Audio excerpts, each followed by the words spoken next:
सुनेंगे एक राजा की कहानी। किसकी कहानी? राजा की कहानी। एक ऐसे राजा जो बहुत महान थे और उनसे उनकी प्रजा बहुत खुश रहती थी। राजा के सर पे ताज होता है ना, वो भी इसी तरह से अपने सर पर ताज लगाकर बैठते थे और सिंहासन से अपनी प्रजा को बहुत खुश रखते थे।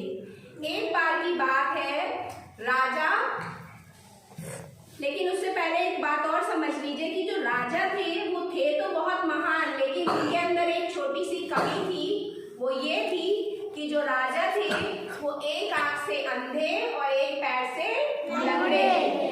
एक आंख से अंधे थे और एक पैर से लंगड़े थे। एक बार राजा अपने राजमहल के गलियारे में घूम रहे थे। क्या कर रहे थे? राजमहल के गलियारे में घूम रहे थे और राजमहल की दीवारों पे लगे हुए सुंदर सुंदर चित्रों को देख रहे थे। वो चित्र किसके थे? उनके पूर्वजों के थे। वो चित्रों को देखते और कहते, वाह वाह, मेरे पिताजी कितने सुंदर थे, मेरे दादाजी कितने अच्छे थे, कितने पराक्रमी थे, और देख के खुश हो रहे थे। तभी राजा के मन में ये ख्याल आया, ये विचार आया कि क्यों ना मैं भी अपनी एक सुंदर सी तस्वीर बनवाकर इस राजमहल के गलियारे में लगा दूं। जो भी आए मेरी तस्वीर भी देखे और मेरी भी प्रशंसा करे। ये ख्याल आते ही उन्होंने देश विदेश से जितने भी महान चित्रकार थे उन सबको आमंत्रित किया। क्या किया? आमंत्रित किया। तो सभी देश विदेश से ढेर सारे चित्रकार वहां पर आए और आकर राजा के सामने हाजिर हुए। तब राजा ने कहा, आओ चित्रकारों आओ, तुम सभी का स्वागत है। आज मैं ये चाहता हूँ कि तुम सभी मेरा एक सुंदर चित्र बनाओ। क्या कहा राजा ने? तुम सभी मेरा एक सुंदर सा चित्र बनाओ। अब क्या हुआ? चित्रकार देख के राजा को, जितने भी चित्रकार थे राजा को देख के अंदर ही अंदर सोच रहे थे कि अरे ये राजा तो एक आंख से अंधा है, एक पैर से लंगड़ा है, भला इसका सुंदर चित्र कैसे बन सकता है? क्या कहा? भला इसका सुंदर चित्र कैसे बन सकता है? और सभी पीछे हट गए। सबको ये डर था कि अगर मैंने सुंदर चित्र नहीं बनाया तो राजा हमें दंड देंगे।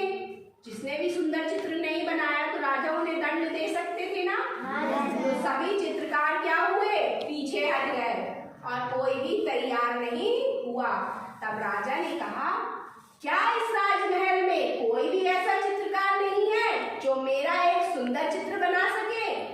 तो सभी चुप।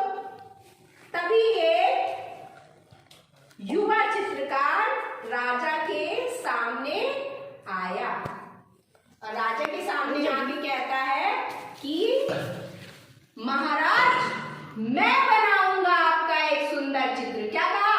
महाराज, मैं बनाऊंगा आपका एक सुंदर चित्र। तो राजा ने कहा, अरे वाह, मैं बहुत खुश हुआ कि कोई तो ऐसा चित्रकार है जो मेरा एक सुंदर चित्र बनाने को तैयार हो गया है। तब राजा ने कहा, तुम्हारा स्वागत है चित्रकार, मैं तुम्हें समय देता हूँ, तुम मेरा एक सुंदर सा चित्र बनाओ। समझ में आया? क्या कहा राजा ने? राजा ने कहा, तुम मेरा एक सुंदर सा चित्र बनाओ। अब जितने भी चित्रकार थे सब सोच रहे थे कि ये कैसे सुंदर चित्र बना सकता है, कैसे ये राजा का सुंदर चित्र बना सकता है। राजा तो एक पैर से लंगड़े हैं और एक आंख से अंधे हैं, तो राजा का भला सुंदर चित्र कैसे बन सकता है? अब क्या हुआ? राजा और चित्रकार दोनों अपने अपने राजमहल, अपने अपने जगह पर वापस चले गए।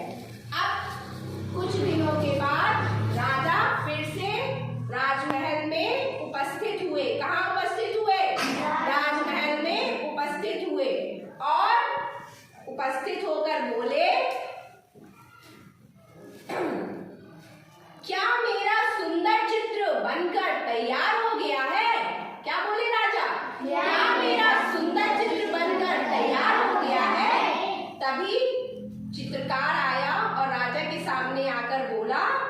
जी महाराज, आपका सुंदर चित्र बनकर तैयार है। तो राजा ने कहा फिर देर किस बात की है? राजा ने कहा फिर देर किस बात की है? जल्दी से मुझे वो चित्र दिखाओ। तो चित्रकार ने कहा जो हुक्म महाराज, लीजिए। और चित्रकार ने उस सुंदर चित्र से पर्दा उठा दिया। उठ गया ना पर्दा? दिखाई दे रहा है चित्र? सुंदर है? प्यारा है? Yes ma'am. राजा कहीं अंधा दिख रहा है? राजा कहीं लंगड़ा दिख रहा है? तो राजा भी बोले वाह वाह, इससे सुंदर चित्र तो मेरा कोई बना ही नहीं सकता। तुम तो बहुत महान हो चित्रकार, मैं बहुत प्रसन्न हुआ। देख रहे हो ना चित्र? अच्छा लग रहा है ना? क्या है? राजा को चित्रकार ने एक घोड़े पे सवार होकर दिखा दिया है, जिसमें वो शिकार कर रहे हैं और शिकार करते हुए तीर पर निशाना लगा रहे हैं, जिससे उनकी एक आंख बंद है और एक पैर उनके घोड़े के दूसरे तरफ है। तो कोई देख के कह ही नहीं सकता है कि इस राजा में कोई कमी है। तो राजा बहुत खुश हुए और राजा ने उस चित्रकार को बहुत सारा इनाम दिया और इनाम देने के बाद उसे विदा किया। उस चित्रकार की चर्चा देश विदेश में फैल गई। मजा आया? इस कहानी से कुछ सीख मिली? क्या सीख मिली? हाँ ठीक है, अच्छी बात है।